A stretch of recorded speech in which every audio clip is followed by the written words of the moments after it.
우리에게 주시는 하나님의 말씀은 사사기 1장 1절에서 36절까지의 말씀입니다. 여호수아가 죽은 후에 이스라엘 자손이 여호와께 여쭈어 이르되 우리 가운데 누가 먼저 올라가서 가나안 족속과 싸우리이까? 여호와께서 이르시되 유다가 올라갈지니라.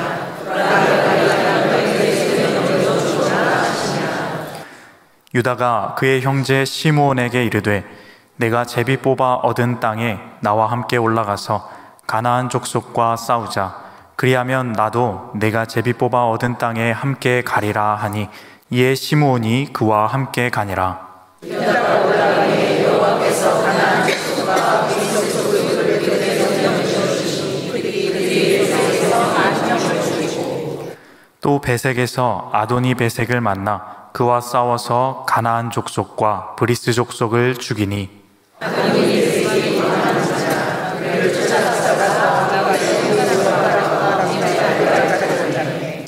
아도니 베색이 이르되 옛적에 70명의 왕들이 그들의 엄지손가락과 엄지발가락이 잘리고 내 상 아래에서 먹을 것을 줍더니 하나님이 내가 행한 대로 내게 갚으심이로다 하니라. 무리가 그를 끌고 예루살렘에 이르렀더니 그가 거기서 죽었더라. 유다 자손이 예루살렘에 서서 점령하여 그날을 치고 성읍을 불살랐으며 그 후에 유다 자손이 내려가서 산지와 남방과 평지에 거주하는 가나안 족속과 싸웠고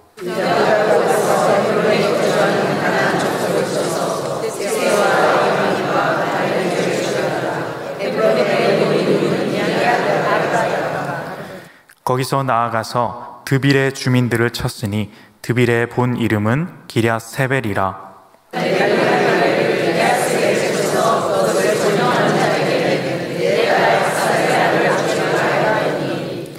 갈렙의 아우 그나스의 아들인 온니엘이 그것을 점령하였으므로 갈렙이 그의 딸 악사를 그에게 아내로 주었더라.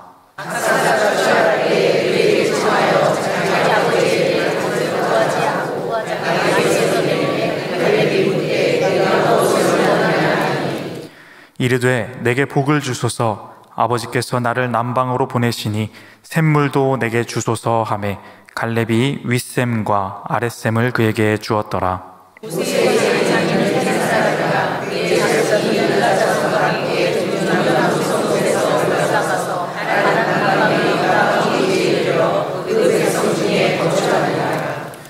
유다가 그의 형제 시므온과 함께 가서 스밧에 거주하는 가나안 족속을 쳐서 그곳을 진멸하였으므로 그 성읍의 이름을 호르마라 하니라.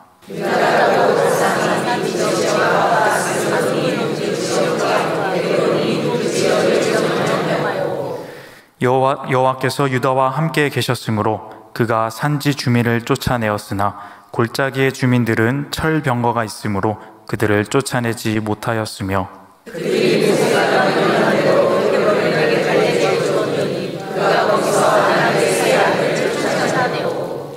베냐민 자손은 예루살렘에 거주하는 여부스 족속을 쫓아내지 못하였으므로 여부스 족속이 베냐민 자손과 함께 오늘까지 예루살렘에 거주하니라.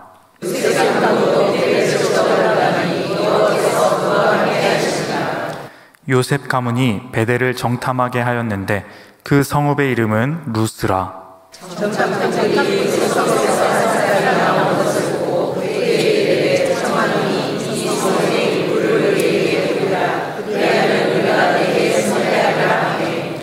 그 사람이 성읍의 입구를 가리킨지라. 이에 그들이 칼날로 그 성읍을 쳤으되 오직 그 사람과 그의 가족을 놓아 보내매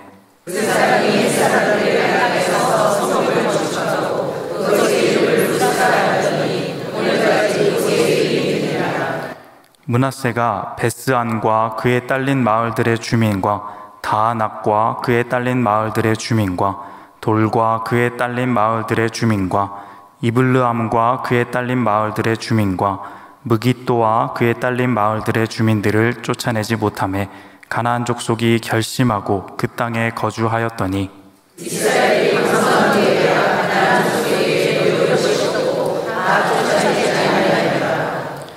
에브라임이 게셀에 거주하는 가나안 족속을 쫓아내지 못하매 가나안 족속이 게셀에서 그들 중에 거주하였더라.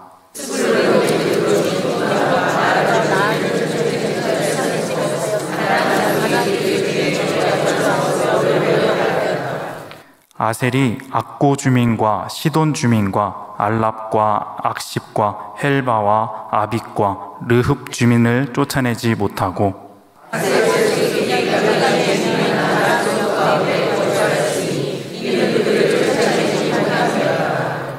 납달리는 벳세메스 주민과 벳아낫 주민을 쫓아내지 못하고 그 땅의 주민 가나안 족속 가운데 거주하였으나 벳세메스와 벳아낫 주민들이 그들에게 노역을 하였더라.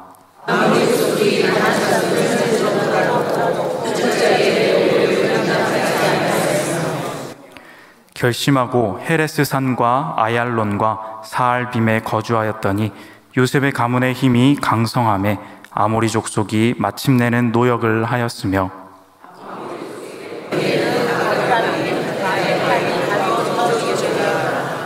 아멘.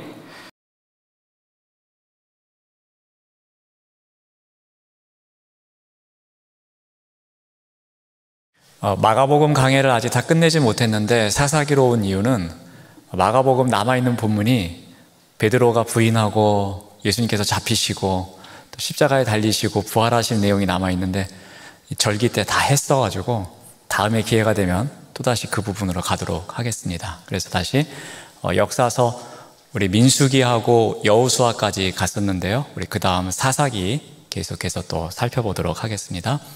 이렇게 가다가 또 언젠가 다시 또 다른 데로 갈 수도 있습니다.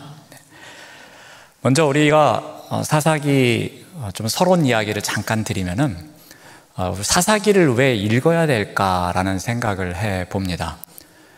통독을 많이 해보셔서 아시겠지만 사사기 내용을 읽어보면은 그렇게 은혜되는 구절이 많지 않습니다. 어찌 보면 사사기는 읽으면 읽을수록 불편한 내용이 많이 나옵니다. 왜냐하면 이 사사기의 내용이 은혜가 넘치는 말씀만 기록되어 있지는 않기 때문입니다. 특히 마지막 부분으로 가면 매우 폭력적입니다. 그리고 이 반복되는 불신앙이 나옵니다. 사람들의 모습이 매우 혼란스럽게 비춰지기도 합니다. 그리고 욕망이 지배하는 세상처럼 그려집니다. 다양한 인간의 부정적인 모습이 지배하고 있는 성경이 어떻게 보면은 사사기의 내용이기도 합니다. 그래서 우리가 사사기를 읽으면서 이것을 거룩한 말씀으로 아멘으로 받아들이기가 쉽지 않습니다. 자, 그런데 많은 학자들은 이야기를 합니다. 그럼에도 불구하고 우리가 왜 사사기를 읽어야 하는가? 그것은 오랜 세월이 지났음에도 불구하고 인간 본연의 모습은 비슷하다는 것입니다. 이 사사기 시대에 비춰지고 있는 그 많은 다양한 부정적인 모습, 그 모습을 우리가 현재에 안고 그대로 살아가고 있다는 것입니다. 그래서 우리가 성경 읽기를 통해서 그 시대의 이야기이지만 똑같은 인간의 본연의 모습을 우리가 살펴보는 가운데 이 말씀을 통해서 우리가 교훈을 얻어보고자 하는 의미에서 사사기를 읽어야 한다고 말합니다. 그런 의미에서 우리가 한번 사사기를 오늘부터 해서 한번 몇 차례에 걸쳐서 한 장씩 한 장씩 살펴보고자 합니다. 이 사사는 어떤 의미이겠습니까? 크게 두 가지 의미를 갖고 있는데 첫 번째 의미는 이 재판관이라는 의미를 갖고 있습니다. 이 사사가 갖고 있는 이 원어에는 재판하다라는 뜻을 갖고 있습니다. 그런데 우리가 읽어보다 보면은 정작 재판하는 이야기는 사사 드보라가 재판했다라는 그 한 구절만 나오지 이 재판과 관련된 이야기는 별로 없습니다. 그래서 이 사사기에 재판관이라는 이름이 그렇게 어울리지는 않습니다.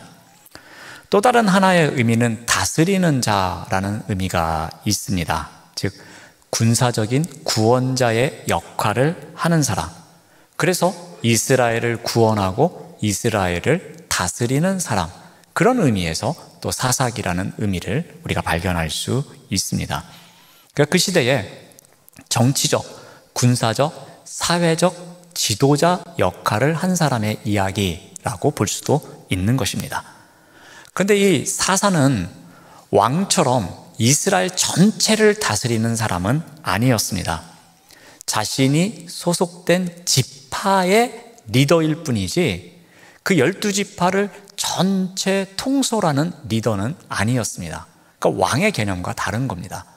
뭐 일종의 어떤 지방자치제라고 생각하시면 되겠습니다. 그 지역의 가장 높은 사람이 리더로서 그 지역만 다스린다고 생각하시면 되겠습니다. 자, 그렇게 철저하게 분권주의였다고 보시면 되겠습니다. 사사는 전적으로 하나님께서 임명하셨습니다. 그리고 부름받은 때부터 죽을 때까지 사사로 그 사명을 다하는 자들이 바로 사사였습니다. 또한 우리가 이 사사기의 시대적 배경을 잠깐 살펴보면 이 사사기는 어떻게 시작합니까? 여호수아가 죽은 다음부터의 이야기를 기록하고 있습니다. 그때부터 이스라엘 전체를 다스리는 왕이 뽑힐 때까지의 이야기, 그 사이의 이야기를 사사시대라고 이야기를 합니다. 그래서 학자들은 대략 BC 1390년부터 1050년경이라고 보고 있습니다. 그래서 뺄셈을 해보면 대략 340년의 시간이라고 보시면 되겠습니다. 자, 그런데 저도 계산을 해보지 않았지만 주석을 연구하는 가운데에 보니까 이 사사들이 몇 년 통치했다, 몇 년 통치했다 하는데 그 통치한 기간을 다 합치면 대략 410년이 나옵니다. 그러니까 역사적으로 연도를 계산해 보면 340년 정도인데 이 통치한 기간을 보면 410년이 나옵니다. 그래서 70년의 오차가 있습니다. 근데 이것은 오차가 아닙니다. 우리가 사사기를 읽으면서 이게 시대적 순서로 열거됐다고 보시면 안 됩니다. 지금 상황에 따라서는 시대적인 순서로 열거된 부분도 있지만 어떤 부분에서는 동시대에 이쪽 지역의 사사, 이쪽 지역의 사사, 그래서 그렇게 함께 다루는 시대도 있기 때문에 70년이라는 오차가 나오는 것입니다. 그래서 실제로 이 사사 시대는 대략 340년으로 보면 될 것 같습니다. 자, 오늘부터 이제 1장부터 한번 살펴보겠는데요. 이런 서론적인 의미를 우리가 한번 잠깐 살펴본 다음에 이제 1장을 보도록 하겠습니다. 1장은 사사기 전체의 서론이라고 보시면 되겠습니다. 사사기는 여호수아가 죽은 이후에 아직 정복하지 못한 그 남아있는 가나안 땅의 정복 이야기로 시작하고 있습니다. 그래서 1장 1절은 이렇게 시작합니다. 여호수아가 죽은 후에 라고 합니다. 여러분, 이 한 사람이 죽었다는 것을 성경 한 챕터를 시작하면서 굳이 열거한 이유가 무엇이겠습니까? 즉 여호수아가 죽었다는 것을 밝히는 이유가 무엇이겠습니까? 이것은 여호수아 시대가 이제 뒤안길로 사라졌다는 것을 의미합니다. 즉 가나안 정착의 시대, 가나안 정복의 시대가 끝나고 이제는 새로운 시대가 펼쳐졌음을 이야기하고 있습니다. 이제는 광야 시대가 끝나고 가나안 시대가 본격적으로 시작되었음을 알리고 있는 것입니다. 남아있는 가나안 민족을 쫓아내는 일은 이제 각 지파에게 맡겨진 몫이라고 보시면 될 것 같습니다. 그런데 1장부터 보여지는 이 새로운 시작이 그렇게 밝은 색으로 보이지가 않습니다. 읽으면 읽을수록 조금씩 어두운 색깔, 짙은 색깔이 칠해지는 것 같으면서 조금씩 우울해지는 느낌이 듭니다. 어떻게 보면은 이 사사기 1장을 통해서 비춰지는 것은 내리막길을 내려가는, 특히 신앙의 내리막으로 향하고 있는 이스라엘의 모습을 그리고 있는 것 같습니다. 자, 그렇다면 어떻게 이스라엘의 신앙이 내리막으로 향하고 있는지를 한번 살펴보도록 하겠습니다. 자, 여호수아가 죽었습니다. 이것은 무엇을 의미합니까? 지도자가 부재 중이라는 이야기입니다. 지금까지 전체를 통솔했던 지도자, 이 가나안 땅 정복을 위해서 앞장섰던 지도자가 죽었습니다. 그러한 강력한 리더가 부재 중입니다. 자, 그러면 사람들이 어떠한 마음을 갖겠습니까? 야, 우리를 이제 누가 이끌지? 하면서 불안감이 밀려올 수밖에 없습니다. 그 불안감이 밀려온 백성들이 하는 행동이 있었습니다. 그 행동이 무엇이냐면 1장 1절은 이렇게 기록하고 있습니다. 이스라엘 자손이 여호와께 여쭈어 이르되 우리 가운데 누가 먼저 올라가서 가나안 족속과 싸우리이까? 라고 합니다. 여러분, 만약에 여호수아가 있었다고 생각해 보십시오. 백성들이 굳이 여호와께 나아가서 우리 중에 누가 먼저 나가서 싸워야 됩니까? 라고 물어볼 필요가 있었겠습니까? 그렇지 않습니다.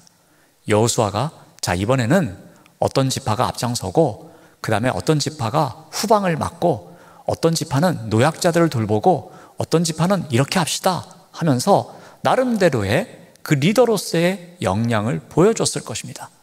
그리고 백성들은 그 이끄는 바에 따라가기만 했으면 됐을 겁니다. 그런데 리더가 부재합니다. 그래서 어떻게 해야 될지 모릅니다. 그래서 불안합니다. 그래서 이들이 한 이야기가 뭡니까? 여호와께 여쭈어 봅니다. 우리 가운데 누가 먼저 올라가면 좋겠습니까? 라고 묻고 있습니다. 이 질문 가운데는 그들이 그만큼 리더가 부재하는 가운데에 두려움 또는 불안감을 느끼고 있음을 우리가 알 수 있습니다. 가나안과의 전쟁은 지금 눈앞에 여기저기에 있었는데 자신들을 인도할 리더가 없는 것이었습니다. 그래서 이 질문은 바꿔 말하면은 우리의 리더가 이제는 누구입니까? 라는 질문이기도 합니다. 여기에 나오는 우리 가운데 누가 라는 표현이 있는데 여기 우리 가운데를 직역하면 우리를 위하여 라고 바꿀 수 있습니다. 그러니까 우리를 위하여 누가 전쟁터에서 앞장설 수 있겠습니까? 라는 질문입니다. 우리를 위해서 지금까지 헌신해온 여호수아가 죽었는데 이제 그 자리를 누가 대신해서 우리를 위해서 우리를 이끌어갈 수 있겠습니까? 라는 질문입니다. 우리를 위해 전쟁을 시작할 존재가 필요함을 이야기하고 있습니다. 자, 이러한 질문에 대해서 여호와께서는 어떻게 답변하시는가 하면 2절 말씀을 봅니다. 여호와께서 이르시되 유다가 올라갈지니라 보라 내가 이 땅을 그의 손에 넘겨 주었노라 라고 말씀하십니다. 하나님은 유다 지파가 먼저 올라갈 것을 말씀하십니다. 즉 그 임무를 수행할 능력도 약속해 주십니다. 그러면서 하나님께서는 이 땅을 그의 손에 넘겨 주었노라 하면서 하나님의 능력이 유다 지파와 함께 하실 것을 말씀하고 계십니다. 여러분, 이보다 더 희망적인 출발이 어디 있겠습니까? 내가 앞장서라. 내가 너와 함께 하겠다. 이 확실한 약속만큼 보장된 희망이 어디 있겠습니까? 그런데 이 대답을 들은 유다의 반응이 조금은 의아합니다. 유다가 올라가라는 대답은 이스라엘 자손 전체가 했던 질문에 대한 답변이었습니다.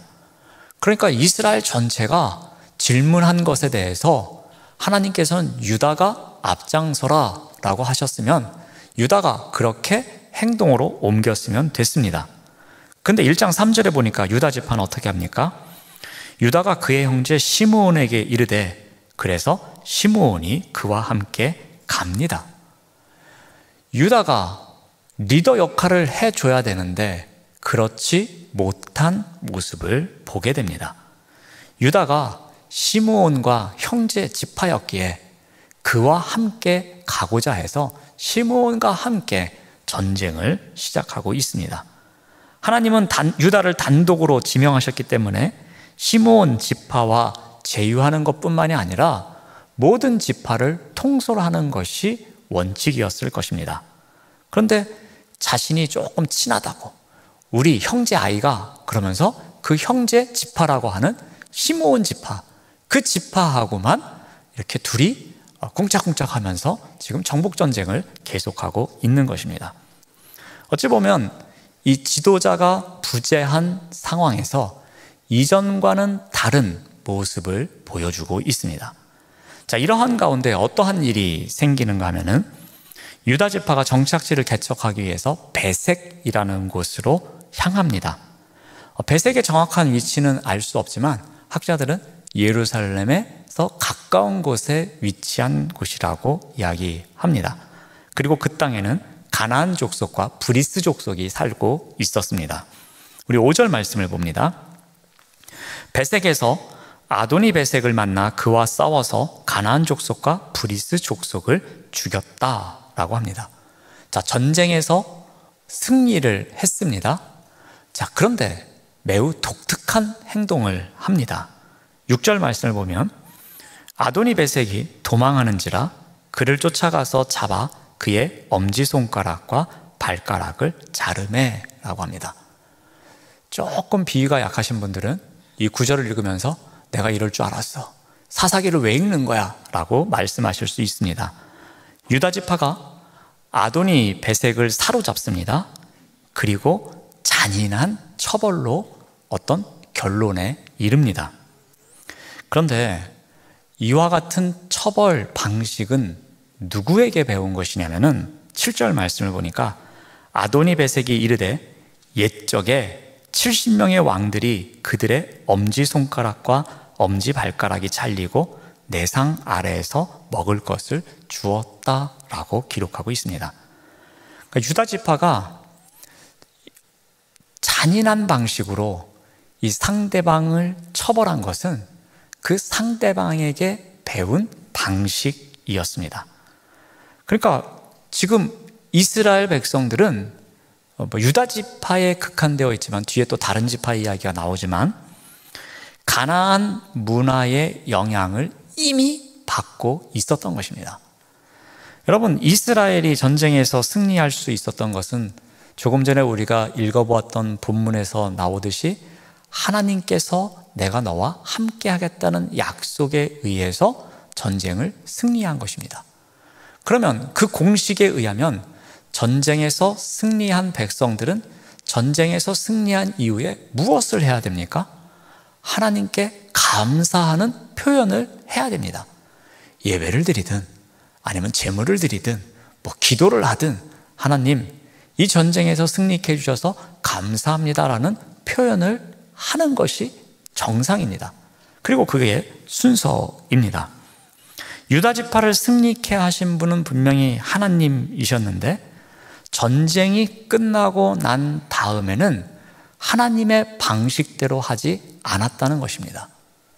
전쟁 이기는 거는 하나님의 방식으로 이겼는데 전쟁이 끝난 다음에는 누구의 방식대로 하고 있는 겁니까?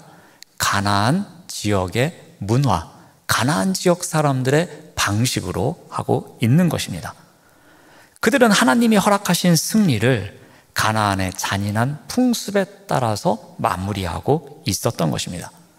이 사사기는 첫 승리의 사건에서부터 이미 가나안 문화에 동화된 유다 지파의 모습을 그려주고 있습니다.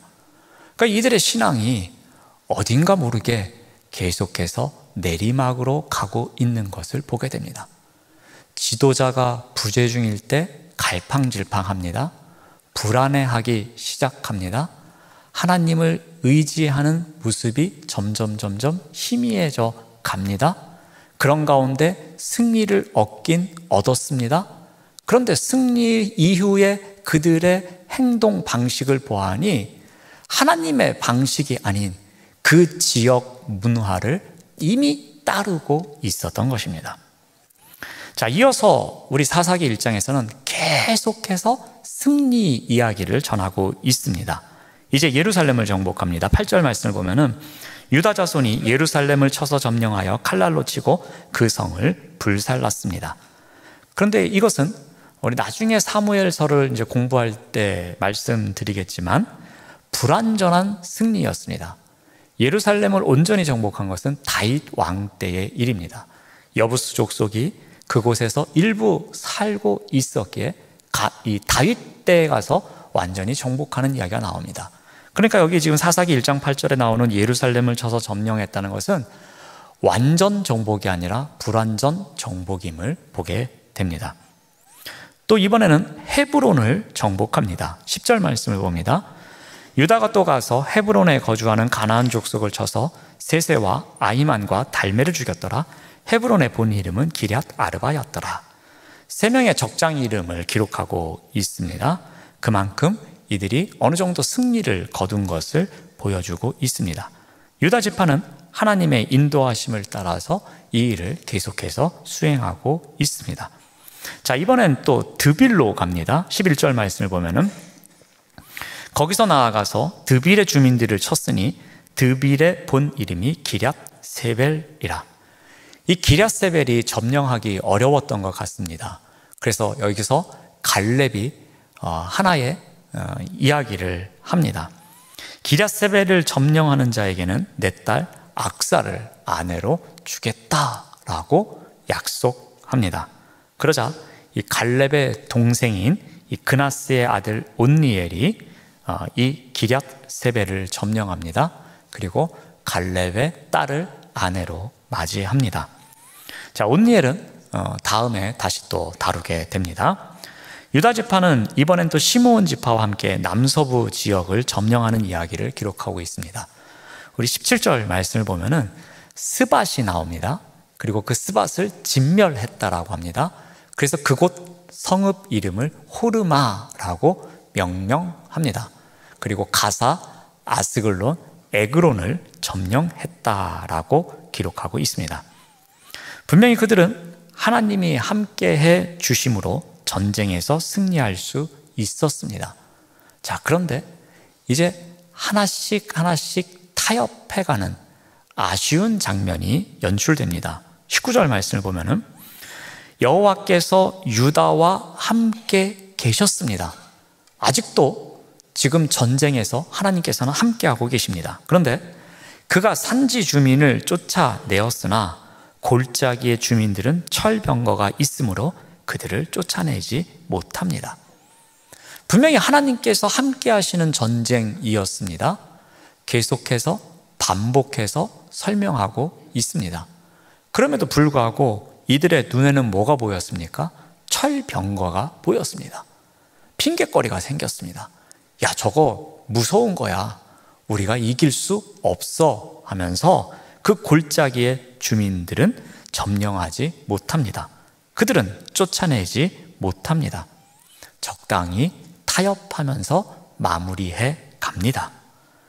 이번에는 베냐민 자손의 이야기가 나옵니다. 21절 말씀을 봅니다. 베냐민 자손은 예루살렘에 거주하는 여부스 족속을 쫓아내지 못합니다. 그래서 여부스 족속이 베냐민 자손과 함께 오늘까지 예루살렘에 거주합니다. 유다 지파도 예루살렘 일부만 점령하고 또 베냐민 자손들도 예루살렘의 일부만 점령한 것처럼 보여집니다. 하여튼 여부스 족속을 완전히 쫓아내지 못했다라고 기록하고 있습니다. 성경은 계속해서 설명하기를 전쟁을 합니다. 그 전쟁에서 승리는 거둡니다. 그런데 끝에 가서 그러나 어디 있는 일부는 쫓아내지 못했다라고 기록하고 있습니다. 또 요셉 가문의 이야기를 기록합니다. 22절 말씀을 봅니다. 요셉 가문도 베델을 치러 올라가니 여호와께서 그와 함께 하시니라. 성경은 반복해서 강조합니다. 분명히 그들의 전쟁에 여호와께서 함께 하셨음을 말씀합니다. 자, 그런데 하나님께서 함께 하심에도 불구하고 이들은 계속해서 하나님의 방식이 아닌 자신들의 방식 또는 가나안 지역의 방식으로 전쟁을 해 나갑니다. 그 대표적인 예로 24절에서 이러한 내용이 나옵니다. 정탐꾼들이 그 성읍에서 한 사람이 나오는 것을 봅니다. 그리고 그에게 이르되 청하노니 이 성읍의 입구를 우리에게 보이라. 그리하면 우리가 네게 선대하리라 라고 합니다. 이것은 여호수아가 이 여리고성을 점령할 때의 이야기와 비슷하게 전개됩니다. 정탐꾼을 보냅니다. 그리고 정탐꾼이 누군가를 만납니다. 그리고 그와 협약을 하는 이야기가 있습니다. 비슷하게 흘러가는 것 같지만 아주 중요한 차이점이 있습니다. 여호수아에 나오는 이야기는 정탐꾼이 가서 위험한 상황에 놓이자 누군가의 도움을 받고 그 누군가가 정탐꾼에게 이야기를 해서 협약을 맺게 됩니다. 그런데 사사기 1장 24절을 보면은 이 정탐꾼들이 성읍에 가서 한 사람이 나오는 것을 봅니다. 그에게 이르되 청합니다. 누가 먼저 협약을 맺자고 이야기합니까? 정탐꾼들이 협약을 맺자고 이야기합니다. 그러니까 여호수아에서에 나오는 정복 이야기와 지금 반대의 경우가 되고 있습니다. 22절에서 살펴보았듯이 여호와께서 그들의 전쟁에 함께하고 계십니다. 그럼에도 불구하고 이들은 자신들의 생각으로 자신들의 꼼수를 쓰고 있는 것을 보게 됩니다. 물론 정탐꾼의 활약으로 이 요셉 가문은 베델을 정복합니다. 그리고 그곳 지역 사람들과 맺은 언약을 체결합니다. 자, 그런데 어떠한 결과가 나오는가 하면은 26절 말씀을 봅니다. 그 사람이 햇사람들의 땅에 가서 성읍을 건축하고 그것의 이름을 루스라 하였더니 오늘까지 그곳의 이름이 되니라. 베델을 쉽게 공략하기 위해서 여호와의 명령을 온전히 따르지 않은 결과가 무엇이었습니까? 요셉 가문은 가나안 족속을 온전히 쫓아내지 못하고 그들이 어떤 성읍을 건축하고 그곳에서 또 살아가고 있는 장면을 기록하고 있습니다.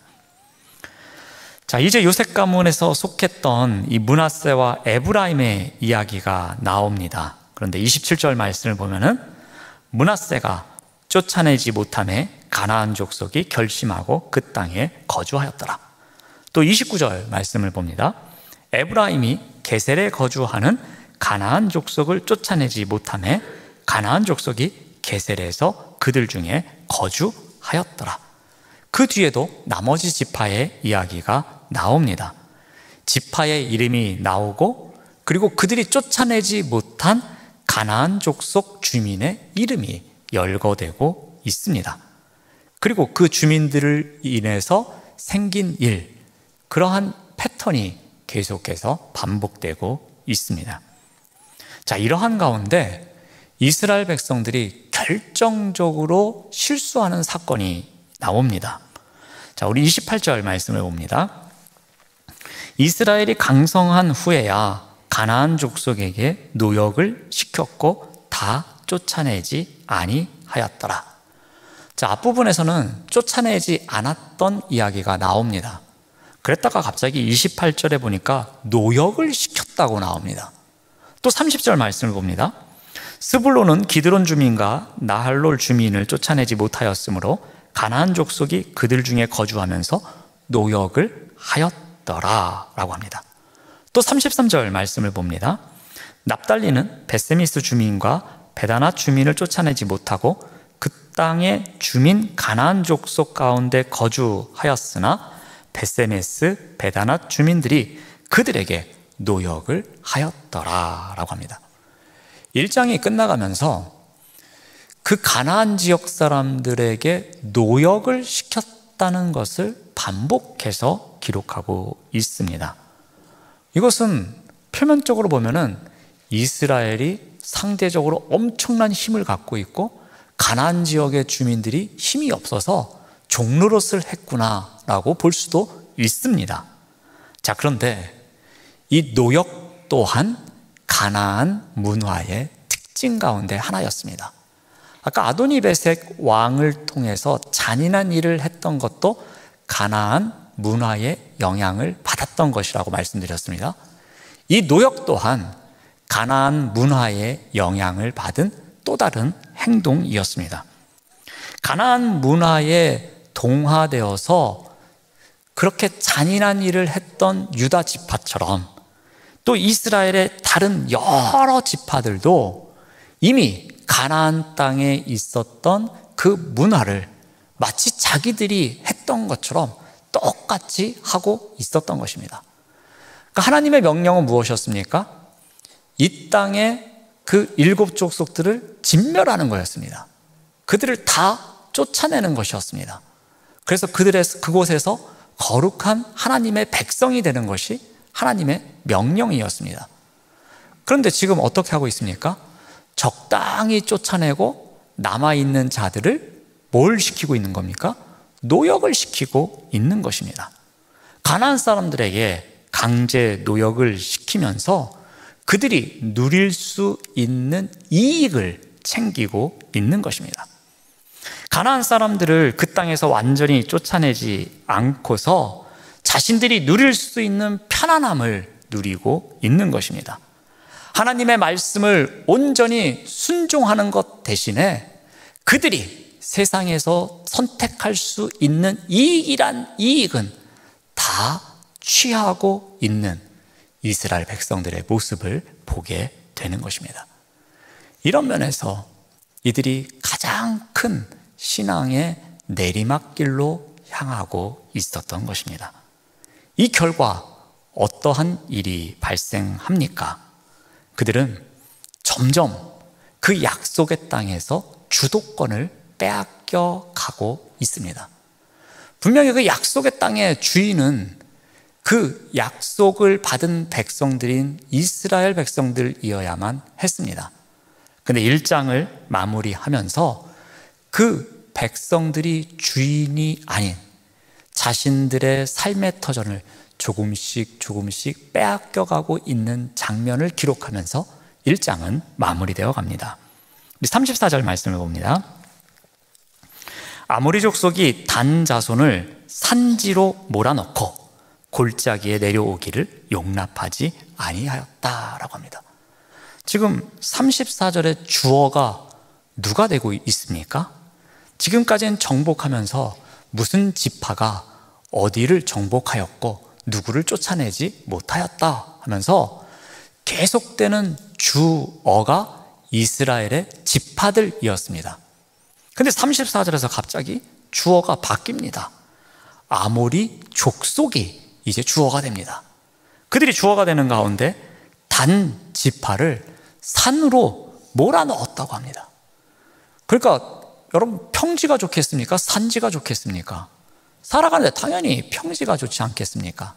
그런데 그 평지를 차지해야 될 단 자손들이 차지하지 못하고 오히려 아모리 족속이 그들을 산지로 몰아넣었다고 성경은 기록합니다. 또 36절 말씀을 봅니다. 아모리 족속의 경계는 아그리빔 비탈의 바위부터 위쪽이었더라. 1장을 끝나는 마지막 절에 어떻게 보면은 이스라엘의 경계는 어디서부터 어디까지였더라. 예를 들면 단지파의 경계는 어디서부터 어디였더라. 유다 지파의 경계는 어디부터 어디였더라 하면서 마무리를 지어야지만 뭔가 좀 결말이 좋은 것 같습니다. 근데 결말이 역시 주어가 어떻게 되고 있습니까?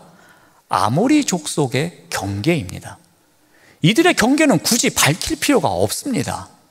지금 정복전쟁이 이어지고 있는 가운데에 여호수아 시대에 마무리하지 못했던 정복전쟁을 해야 되는 그때에 이스라엘 백성들의 지파의 경계에 대한 이야기가 나와야 되는데 그렇지 않고 그곳에 살고 있었던 진멸의 대상이었던 그 민족의 경계가 어떠하다라면서 지금 1장이 마무리되고 있는 것입니다. 주객이 바뀌게 된 것을 보게 됩니다. 그만큼 이 전쟁의 시간이 지나면 지날수록 지금 이스라엘 백성들은 신앙적인 면에 있어서 또 전쟁 그 상황에 있어서 내리막길을 가고 있음을 이 표현을 통해서 우리가 읽을 수 있는 것입니다. 오늘 우리가 살펴본 본문은 계속해서 반복하여 강조하고 있습니다. 이스라엘 사람들이 어떻게 가나안 사람들에게 주도권을 빼앗겨가고 있는지를 보여주고 있습니다. 그들이 계속해서 내리막길을 가고 있는 이유가 어디에 있습니까? 하나님께서 이스라엘 백성들과 함께하지 않기 때문에 이런 일이 생겼습니까? 1장에 어디를 보면 하나님께서 그 백성들에게서 얼굴을 돌리사 그런 표현이 나옵니까? 하나님께서 이 백성들을 괘씸하게 여기셔서 그들과 한 약속을 지키지 않으셔서 그런 표현이 나옵니까? 전혀 그런 표현 하나도 없습니다. 하나님께서는 그들과 함께 하셨다는 내용이 반복해서 나옵니다. 그러므로 이들이 내리막길을 가고 있는 이유는 하나님에게서 찾을 수 없습니다. 이 백성들에게서 찾을 수 있는 것입니다. 가장 큰 이유가 무엇이었겠습니까? 그들은 하나님의 말씀보다 그들이 살아가고 있는 현실의 이익이 더 우선이었던 것입니다. 그들은 하나님의 명령에 따라서 그 땅의 민족을 진멸시키고 그곳에서 하나님의 백성으로서 살아가기 위해 노력한 것이 아니라 그곳에서 적당히 타협하는 가운데 적당히 편리함으로 아주 최선의 이익을 찾을 수 있는 방법을 찾아가고 있었던 것입니다. 그런데 그만큼 그들의 신앙은 내리막길로 향하고 있었던 것입니다. 꼭 지켜야 할 하나님의 명령이 있었습니다. 그런데 가나안 땅에서 그들의 삶은 가나안의 풍습을 따라가는 삶이었습니다. 가나안 땅의 현실에 더 큰 이익이 있다고 생각했던 것입니다. 굳이 이 사람들 쫓아내지 말고 노역시키니까 얼마나 좋은지, 야, 이거 우리가 이제 일 안 해도 되네, 말로만 하면 우리가 이 정도 다 이익을 얻을 수 있네, 야, 이거 적당히 말씀에 순종하고 그리고 또 우리가 얻을 수 있는 이익 다 취하니까 전혀 문제 없네, 그런 상황이 되고 있는 것이었습니다. 하나님의 명령보다 가나안 땅의 문화를 우선으로 숭배했던 것입니다. 이것이 바로 내리막으로 향하게 된 가장 큰 이유였습니다. 우리는 어떠합니까? 우리 또한 하나님의 말씀과 또 현실의 이익을 저울질하면서 살아가지는 않습니까? 하나님의 말씀이 당연히 우선이 됩니다 라고 고백하고 있음에도 불구하고 우리는 늘 현실의 이익이 우리를 흔들 때에 흔들리는 삶을 살아갑니다. 그 말씀 뭐 이렇게 중요하니? 이 현실의 이익이 더 큰 거 아니니? 야, 이 현실의 이익은 달콤해. 이거는 정말 편리한 거야. 이것만큼 좋은 게 어딨니? 라는 유혹에 우리는 끊임없이 흔들리며 살아가고 있지 않습니까?